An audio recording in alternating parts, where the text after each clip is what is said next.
আসনে প্রার্থী জোট করতে প্রস্তুত বললেন মামুনুল হক। এদিকে তারেক রহমানের ফেরার তারিখ চূড়ান্ত হলে ঘোষণা দেবে বিএনপি।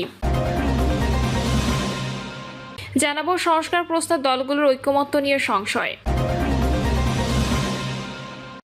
এবং সর্বশেষ জানাবো গণ অভ্যুত্থানে 2024 কার্যক্রমের জন্য বিএনপির 2 উপকমিটি গঠন। শুনছিলেন সংবাদ শিরোনাম, এবারে বিস্তারিত। প্রয়োজনে 300 আসনের প্রার্থী জোট গড়তেও প্রস্তুত বললেন মামুনুল হক। আগামী নির্বাচনে বাংলাদেশ খেলাফত মজলিস প্রয়োজনে 300 আসনের প্রার্থী দেবে বলে মন্তব্য করেছে দলটির আমির মাওলানা মোহাম্মদ মামুনুল হক। আবার বৃহত্তর জোট করার প্রস্তুতি থাকার কথাও বলেছেন তিনি। মামুনুল হক বলেন, বাংলাদেশ খেলাফত মজলিস ইসলাম ও দেশের স্বার্থকে অগ্রাধিকার দিয়ে নির্বাচনী পদক্ষেপ গ্রহণ করবে। প্রয়োজনে 300 আসনের এই রিকশা প্রতীকে নির্বাচন করবে। আবার যদি বৃহত্তর জোট বা নির্বাচনী সমঝোতার মাধ্যমে ইসলাম ও দেশের স্বার্থ রক্ষা হয়, সেদিকেও দল পদক্ষেপ নিতে প্রস্তুত। মামুনুল বলেন, বর্তমান সরকারের কাছে আমাদের দাবি হলো নির্বাচনী কাঠামো যেসব বিষয় এখনো অমীমাংসিত তা দ্রুত জাতির সামনে স্পষ্ট করতে হবে। সংসদে দ্বিকক্ষীয় কাঠামোর বিষয়ে ঐক্যমত্য থাকলেও উচ্চকক্ষ ও নিম্নকক্ষ কিভাবে গঠিত হবে সে বিষয়ে এখনই সিদ্ধান্ত প্রয়োজন। আনুপাতিক হারে ভোটের বিষয়ে খেলাফত মজলিসের অবস্থান তুলে ধরে মাওলানা মামুনুল হক বলেন, আমরা আংশিক পিআর সিস্টেম চাই। বর্তমান ব্যবস্থায় সংখ্যাগরিষ্ঠের মতামতের প্রকৃত প্রতিফলন ঘটে না। তাই ন্যায্য ও অন্তর্ভুক্তিমূলক প্রতিনিধি নির্বাচনে আংশিক পিআর সিস্টেম নিম্নকক্ষে ও পূর্ণ পিআর সিস্টেম উচ্চকক্ষে চালু করা প্রয়োজন। বাংলাদেশ খেলাফত মজলিস বিশ্বাস করে দেশের স্বার্থে একটি শক্তিশালী ও গঠনমূলক বিরোধী দল থাকা প্রয়োজন। বিরোধী দলকে নিশ্চিহ্ন করার রাজনীতি বাংলাদেশে চলবে না। তারেক রহমানের ফেরার তারিখ চূড়ান্ত হলে ঘোষণা দেবে বিএনপি। বিএনপির ভারপ্রাপ্ত চেয়ারম্যান তারেক রহমান দেশে ফেরার দিনক্ষণ চূড়ান্ত হলে দলের পক্ষ থেকে ঘোষণা দিয়ে জানানো হবে।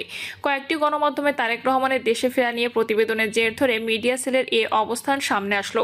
শায়রুল কবির খান জানান, বিএনপির ভারপ্রাপ্ত চেয়ারম্যান তারেক রহমানের লন্ডন থেকে বাংলাদেশে আসার বিষয়ে দলের পক্ষ থেকে ঘোষণা দিয়ে বলা হবে যখন তার আসার তারিখ চূড়ান্ত হবে। বিএনপির মিডিয়া সেলের আহ্বায়ক মওদুদ হোসেন আলমগীর পাভেলের বরাতে শায়রুল কবির খান তারেক রহমানের দেশে ফেরার বিষয়টি গুরুত্ব এবং প্রয়োজনীয়তাকে ভিন্নতা দিকে ধাবিত না করার অনুরোধ জানান। সংস্কার প্রস্তাব দলগুলোর ঐকমত্য নিয়ে সংশয়। সাংবিধানিক পদগুলোতে নিয়োগের পদ্ধতি নিয়ে রাজনৈতিক দলগুলোর সঙ্গে 3 দফা আলোচনা করেও কোনো ঐকমত্য পৌঁছাতে পারেনি জাতীয় ঐকমত্য কমিশন। এছাড়া বেশিরভাগ মৌলিক সংস্কার প্রস্তাব নিয়েও এখনো পর্যন্ত রাজনৈতিক দলগুলো ঐকমত্যে পৌঁছাতে পারেনি। রাজনৈতিক দলগুলোর সঙ্গে চলমান এই আলোচনার অগ্রগতি আশাব্যঞ্জক নয় বলে মন্তব্য করেছেন জাতীয় ঐকমত্য কমিশনের সহসভাপতি আলী রিয়াজ।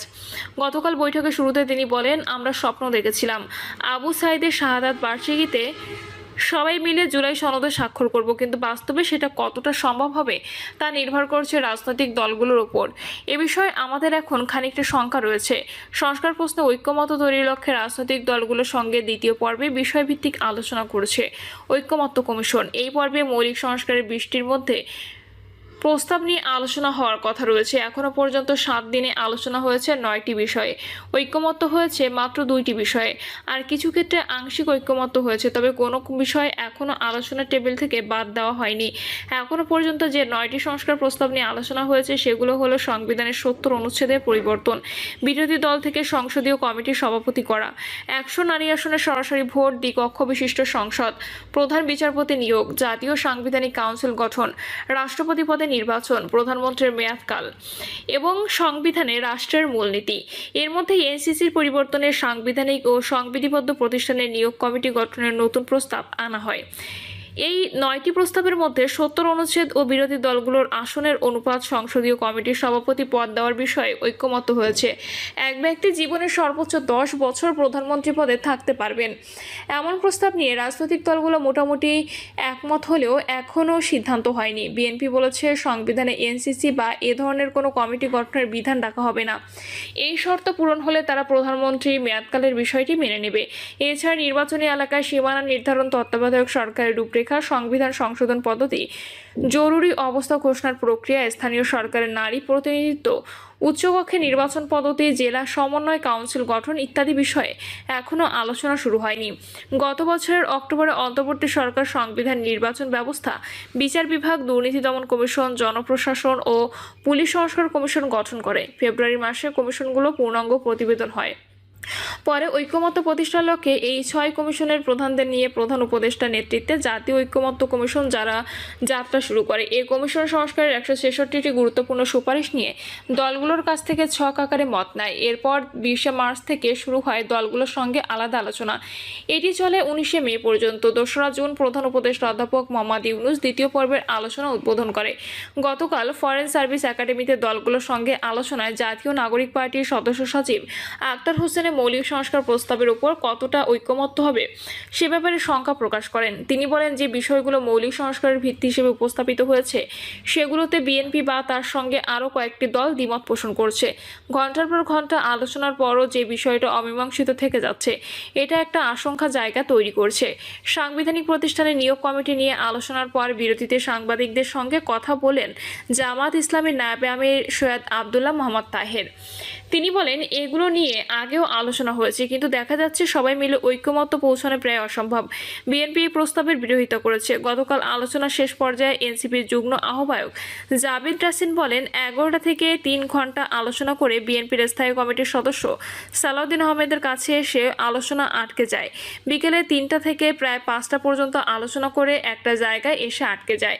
তিনি বলেন, আমি জাতীয় ঐকমত্য কমিশনের কাছে প্রস্তাব রাখতে চাই, আপনারা প্লিজ আগে প্রস্তাবগুলো সালাউদ্দিন ভাই বা বিএনপির কাছে দেন। ওনারা কোনটাতে একমত সেটা হাউজে আনেন, আমরা সেটা নিয়ে আলোচনা করি। এর আগে গত সপ্তাহে গণ অধিকার পরিষদের সভাপতি নুরুল হক সাংবাদিকদের বলেছিলেন, এখানে কিছু কিছু দল একেবারে নিজের অবস্থানে অনড়। যদি এভাবে চলতে থাকে কিয়ামত পর্যন্ত কোনো ঐক্যের সম্ভাবনা দেখি না।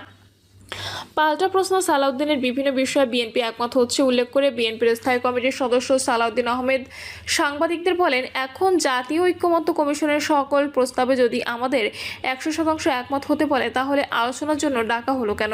যেসব বিষয়ে দলগুলো একমত হবে সেগুলো নিয়ে জাতীয় সনদ সই হওয়ার কথা উল্লেখ করে বিএনপির এই নেতা বলেন, এখানে যদি আমাদেরকে বাধ্য করা হয় যে এই সমস্ত বিষয়ে একমত হতেই হবে, সেটা তো সঠিক হলো না।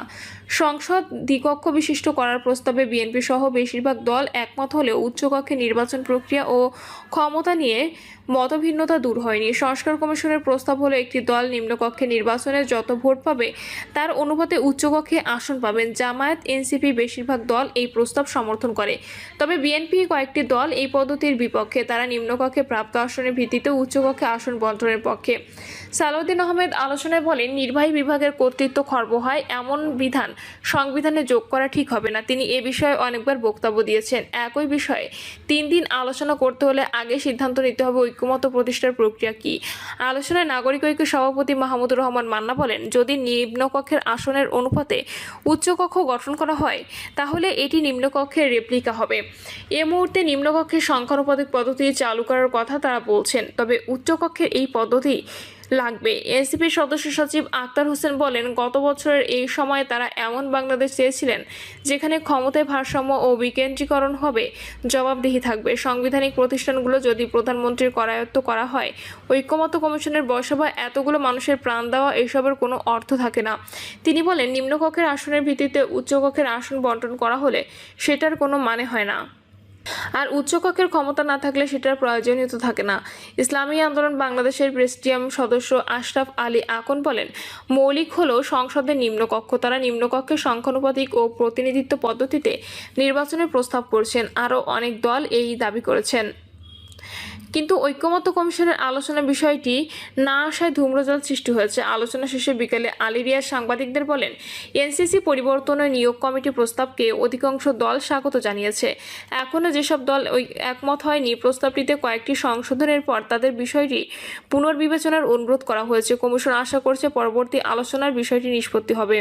এখনও যেসব দল একমত হয়নি, প্রস্তাবটিতে কয়েকটি সংশোধনের পর তাদের বিষয়টি পুনর্বিবেচনার অনুরোধ করা হয়েছে। কমিশন আশা করছে পরবর্তী আলোচনার বিষয়টি নিষ্পত্তি হবে। প্রিয় দর্শক, এই ছিল এখনকার সর্বশেষ সংবাদ। আপডেট সব সংবাদ পেতে চ্যানেলটি সাবস্ক্রাইব করে বেল আইকনটি ক্লিক করে রাখুন।